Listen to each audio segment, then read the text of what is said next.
যুক্তরাষ্ট্রে ব্যয় সংকোচনের কারণে বড় পরিসরে কর্মী ছাঁটাইয়ের মুখে পড়েছে প্রবাসী ভারতীয় চাকরিজীবীরা এবং চাকরি হারানোর পর তাদের ভবিষ্যৎ নিয়ে বড় অনিশ্চয়তা তৈরি হয়েছে। ডোনাল্ড ট্রাম্প নিউ ইয়র্কের এক জনসভায় বলেছেন যে তিনি নিজেকে বোকা ভাবার চেয়ে একজন মেধাবী স্বৈরশাসক হিসেবে পরিচিত হতে বেশি স্বাচ্ছন্দ্যবোধ করেন।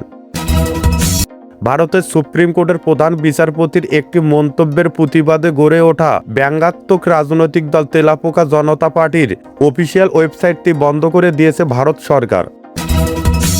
অন্তর্বর্তীকালীন সরকারের সময় সচিবের স্বাক্ষর ছাড়াই ফাইল অনুমোদনের অভিযোগ ওঠার পর স্থানীয় সরকার প্রতিমন্ত্রী মীর শাহে আলমকে প্রকাশ্যে চ্যালেঞ্জ ছুড়ে দিয়েছেন সাবেক উপদেষ্টা আসিফ মাহমুদ। রাষ্ট্র সংস্কারের প্রশ্নে জামায়াতে ইসলামী তাদের স্পষ্ট অবস্থান ব্যক্ত করে বল বিএনপির কোর্টে ঠেলে দিয়েছে এবং ভুল সিদ্ধান্ত নিলে বিএনপির বড় ক্ষতি হতে পারে বলে মন্তব্য করেছেন জামায়াত সেক্রেটারি জেনারেল মিয়া গোলাম পরোয়ার। দেশের অস্থিতিশীল পরিস্থিতি সৃষ্টি এবং সরকারের উন্নয়ন পরিকল্পনা ভেস্তে দেওয়ার উদ্দেশ্যে একটি সুনির্দিষ্ট মহলের পক্ষ থেকে চক্রান্ত চলছে বলে দেশবাসীকে সতর্ক করেছে প্রধানমন্ত্রী তারেক রহমান। বাংলাদেশ সহ বিশ্বের গুরুত্বপূর্ণ সংবাদগুলোতে আপনাকে স্বাগতম। প্রথমেই শুরু করছি আজকের একটি তাজা নিউজ দিয়ে। যুক্তরাষ্ট্রের প্রযুক্তি খাতে বড় ধরনের ব্যয় সংকোচনের কারণে স্বনামধন্য বিভিন্ন মার্কিন প্রতিষ্ঠান এখন গণহারে কর্মী ছাঁটাই সিদ্ধান্ত নিয়েছে। এই বৈশ্বিক ছাঁটাই প্রক্রিয়ার জেরে সবচেয়ে বেশি বিপাকে পড়েছেন H-1B ভিসায় কর্মরত ভারতীয় পেশাজীবীরা। বিভিন্ন মার্কিন প্রযুক্তি প্রতিষ্ঠান তাদের খরচ কমাতে কৃত্রিম বুদ্ধিমত্তা বা AI প্রযুক্তির উপর অতিরিক্ত মনোযোগ দেওয়ার কারণে বিপুল সংখ্যক কর্মীকে অব্যাহতি দিয়েছে। এর ফলে ভারতীয় বংশোদ্ভূত দক্ষ প্রকৌশলীরা কঠিন পরিস্থিতির সম্মুখীন হয়েছেন। মার্কিন ভিসা নীতিমালা অনুযায়ী এই ভিসাধারী ব্যক্তিরা চাকরি হারালে পরবর্তী 60 দিনের মধ্যে নতুন চাকরি খুঁজে নিতে হবে।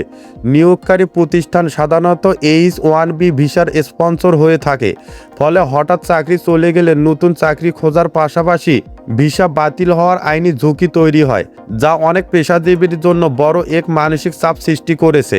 এই নির্দিষ্ট সময়ের মধ্যে নতুন কোনো স্পন্সরশিপ পেতে ব্যর্থ হলে তাদের বাধ্যতামূলকভাবে মার্কিন যুক্তরাষ্ট্র ছেড়ে নিজের দেশে ফিরে যেতে হবে। এই স্বল্প সময়ে নতুন কাজ পাওয়া অত্যন্ত কঠিন হয়ে দাঁড়িয়েছে।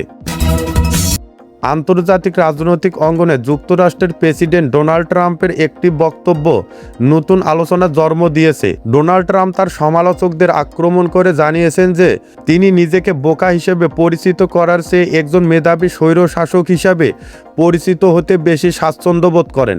এই সমাবেশটি জীবনযাত্রা ব্যয়ের উপর আয়োজিত হলেও ট্রাম্প তার নিজের মানসিক দক্ষতা এবং চিকিৎসকদের সঙ্গে হওয়া কথোপকথন নিয়ে কথা বলেন। তিনি দাবি করেন যে চিকিৎসকদের পরামর্শে তিনি একটি জ্ঞানী দক্ষতা পরীক্ষায় অংশ নিয়ে সফলভাবে উত্তীর্ণ হয়েছেন। ডোনাল্ড ট্রাম্পের মতে প্রেসিডেন্ট পদে লড়াই করার আগে প্রতিটি প্রার্থীর এই ধরনের মানসিক পরীক্ষা দেওয়া উচিত, যদিও বিশেষজ্ঞরা তার মানসিক দক্ষতা ও আচরণ নিয়ে সংশয় প্রকাশ করেছেন। ভারতে একটি ব্যঙ্গাত্মক অনলাইন রাজনৈতিক আন্দোলন অফিসিয়াল ওয়েবসাইট বন্ধ করার ঘটনা নিয়ে চাঞ্চল্য সৃষ্টি হয়েছে। ককরোচ জনতা পার্টি বা তেলাপোকা জনতা পার্টি নামের এই বিশেষ আন্দোলনের মূল ওয়েবসাইটটি ভারত সরকার বন্ধ করে দিয়েছে বলে অভিযোগ তুলেছেন এর প্রতিষ্ঠাতা অভিজিৎ দীপক। বোস্টন ইউনিভার্সিটির এই শিক্ষার্থী সামাজিক যোগাযোগ মাধ্যমে অভিযোগ করে জানিয়েছেন যে শুধু ওয়েবসাইট বন্ধ করাই নয়, বরং তাদের ইনস্টাগ্রাম পেজটিও সাইবার হামলার শিকার হয়েছে। ভারতের প্রধান বিচারপতি সূর্যকান্তের বেকার যুবকদের নিয়ে করা একটি মন্তব্যের প্রতিবাদে মাত্র এক সপ্তাহ আগে অভিজিৎ দীপক ভারতের ক্ষমতাসীন দল বিজেপির নামের মিল রেখে এই ব্যঙ্গাত্মক সংগঠনটি গড়ে তোলেন। অতি দ্রুত এর ফলোয়ার সংখ্যা 2,20,00,000 ছাড়িয়ে যায়। তবে এই ঘটনার পর থেকে সাধারণ মানুষের ক্ষোভ আরও বৃদ্ধি পেয়েছে এবং বিষয়টি এখন ভারতের একটি বড় রাজনৈতিক ইস্যুতে রূপ নিয়েছে। প্রশ্নপত্রের ফাঁসের অভিযোগে শিক্ষামন্ত্রীর পদত্যাগের দাবিতে তৈরি করা একটি পিটিশন প্রকাশের পরেই এই ব্যবস্থা নেওয়া হয়েছে। বাংলাদেশের অভ্যন্তরীণ রাজনীতিতে সাবেক উপদেষ্টা আসিফ মাহমুদ, সজীব ভুঁইয়া এবং স্থানীয় সরকার প্রতিমন্ত্রী মীর শাহে আলমের মধ্যে এক প্রশাসনিক চ্যালেঞ্জের সৃষ্টি হয়েছে। প্রতিমন্ত্রী মীর শাহে আলম অভিযোগ করেন যে অন্তর্বর্তীকালীন সরকারের সময় দায়িত্ব পালনকালে উপদেষ্টা আসিফ মাহমুদ সংশ্লিষ্ট সচিবের স্বাক্ষর ছাড়াই জোরপূর্বক একটি ফাইল অনুমোদন করেছিলেন, যা দেশের প্রচলিত নিয়মের পরিপন্থী। এই অভিযোগের পরিপ্রেক্ষিতে সাবেক উপদেষ্টা আসিফ মাহমুদ সজীব ভুঁইয়া সামাজিক যোগাযোগ মাধ্যমে একটি ভিডিও বার্তা প্রকাশ করেন। এই বক্তব্যকে সম্পূর্ণ ভিত্তিহীন বলে আখ্যা দিয়েছেন তিনি প্রতিমন্ত্রীকে সরাসরি চ্যালেঞ্জ জানিয়ে বলেন যে তার যদি সততা থাকে তবে তিনি যেন আগামী 24 ঘন্টার মধ্যে এই ফাইলটি প্রকাশ্যে এনে জনগণের সামনে উপস্থাপন করেন। আসিফ মাহমুদ বলেন যে সংশ্লিষ্ট ফাইলে কোনো প্রকার অনিয়ম করা হয়নি এবং পুরো ফাইলটির প্রক্রিয়া সম্পূর্ণ বিধিসম্মতভাবে শেষ করা হয়েছিল। তার মতে একটি সাধারণ প্রশাসনিক প্রক্রিয়াকে আংশিকভাবে উপস্থাপন করে বিভ্রান্তি সৃষ্টি করার চেষ্টা করা হচ্ছে। দেশের পলিটিক্যাল সংস্কার নিয়ে বাংলাদেশ জামাতে ইসলামীর পক্ষ থেকে বড় বক্তব্য সামনে এসেছে। ঝালকাঠিতে আয়োজিত এক সম্মেলনে বক্তব্য দেওয়ার সময় জামায়াতে ইসলামের সেক্রেটারি জেনারেল অধ্যাপক মিয়া গোলাম পরোয়ার বলেন যে তারা রাষ্ট্র সংস্কারের যাবতীয় যৌক্তিক দাবি তুলে ধরে বল এখন বিএনপির কোর্টে পাঠিয়ে দিয়েছেন। তিনি সতর্ক করে বলেন যে বিএনপি যদি এখন ক্ষমতার মোহে পড়ে সামনে শট দিতে গিয়ে ভুলবশত পেছনের দিকে শট দেয় তবে নিজেদের গোল পোস্টে বল ঢুকে যাবে এবং রাজনৈতিকভাবে তাদের চরম মূল্য দিতে হবে। গোলাম পরোয়ার দাবি করেন যে সংস্কার প্রশ্নে বিএনপির বর্তমান অবস্থান অস্পষ্ট এবং তারা ক্ষমতার সুবিধা নেওয়ার চেষ্টা করছে। তিনি জোর দিয়ে বলেন যে জুলাই গণ অভ্যুত্থানের চেতনাকে ধারণ করে রাষ্ট্র সংস্কার করা এই মুহূর্তের প্রধান রাজনৈতিক দাবি।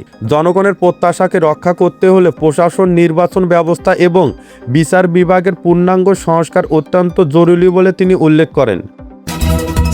প্রধানমন্ত্রী তারেক রহমান ময়মনসিংহের ত্রিশালে এক বিশাল জনসভায় দেশের সার্বিক পরিস্থিতি তুলে ধরে দেশবাসীকে সজাগ থাকার আহ্বান জানিয়েছেন। তিনি বলেন যে বর্তমান সরকারের জনগণের ভাগ্য পরিবর্তনের সময় উন্নয়নমূলক পরিকল্পনা এবং সংস্কার কর্মসূচি ভেস্তে দেওয়ার জন্য একটি নির্দিষ্ট মহল গভীর চক্রান্তে লিপ্ত রয়েছে। ময়মনসিংহের ত্রিশালে খালের পূর্ণ খনন কাজে উদ্বোধনের পর এক জনসভায় প্রধানমন্ত্রী এই বক্তব্য প্রদান করেন। তিনি জানান যে নির্বাচনের পর থেকে পরাজিত এবং ক্ষমতাচ্যুত চক্রের সহযোগীরা দেশে একটি অরাজক পরিস্থিতি সৃষ্টি করার চেষ্টা করছে যাতে উন্নয়ন কাজ ব্যাহত হয়। তারেক রহমান দেশের 20 কোটি মানুষের 24 কোটি হাতকে দেশের অর্থনীতিকে সাবলীল করার অঙ্গীকার পূর্ণ ব্যক্ত করেন।